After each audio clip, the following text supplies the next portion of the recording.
Ну, экономика Запада очень большая. К сожалению, ни Индия, ни Китай, они не оказывают такой поддержки России, какую, в принципе, надо было бы с их точки зрения оказывать. Ведь ситуация непростая. Ну, в Индии, ладно, они там петляют и будут петлять еще долго. Но у Китая ситуация очень непростая. И тут надо было бы делать все для того, чтобы поддержать Россию. Пока есть Россия, Китай не победит. Пока Китай и Россия вместе вступают согласованно. Энергоресурсы. Невозможно у Китая заблокировать. Заблокировать через море, значит, надо очень активно на протяжении 4 лет строить БАМ, Транссибирскую магистраль, грузы возить тогда, и не получится морем. Значит, надо возить, что у нас, какую-то ветку за 4 года проложили еще. Нет. У нас какие-то особые отношения с Китаем. Ну да, он не прекратил помощь России, но они все наживаются на наших проблемах. Вместо того, чтобы помогать, они все зарабатывают.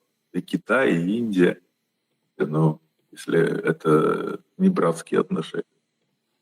Если Россия и Китай, Россия и Украина покупают беспилотники на одних и тех же предприятиях китайских.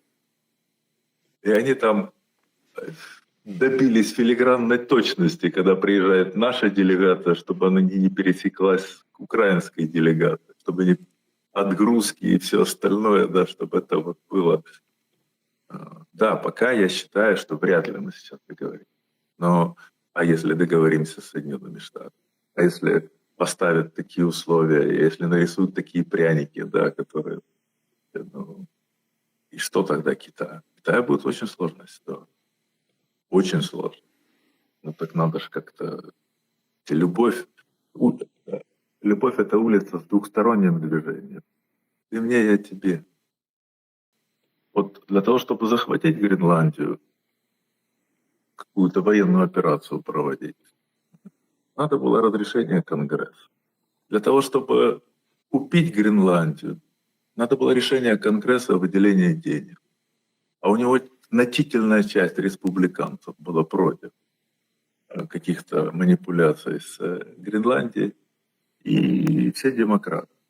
Конгресс был не за него, он бы не протащил ни одно, ни второе решение через Конгресс.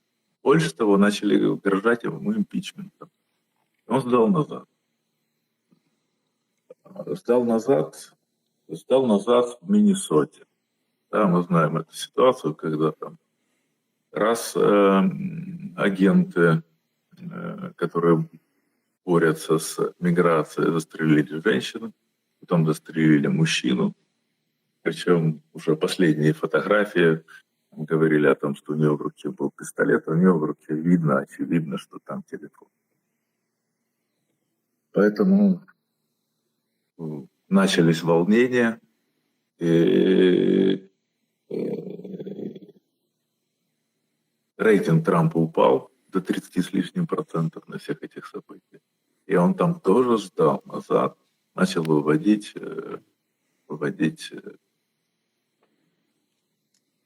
своих агентов, поменял руководителя всей этой операции с ястреба на голубя.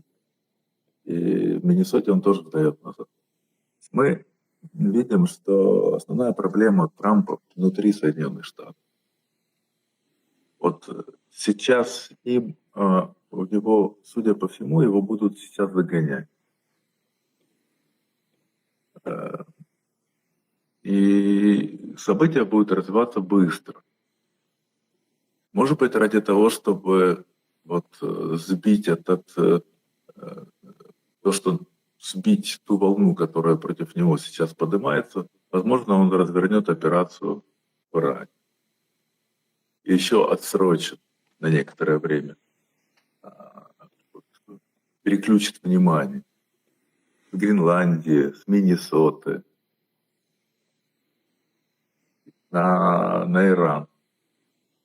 Но он все время переключает внимание, все дает инфоповоды, но ситуация у него очень сложная.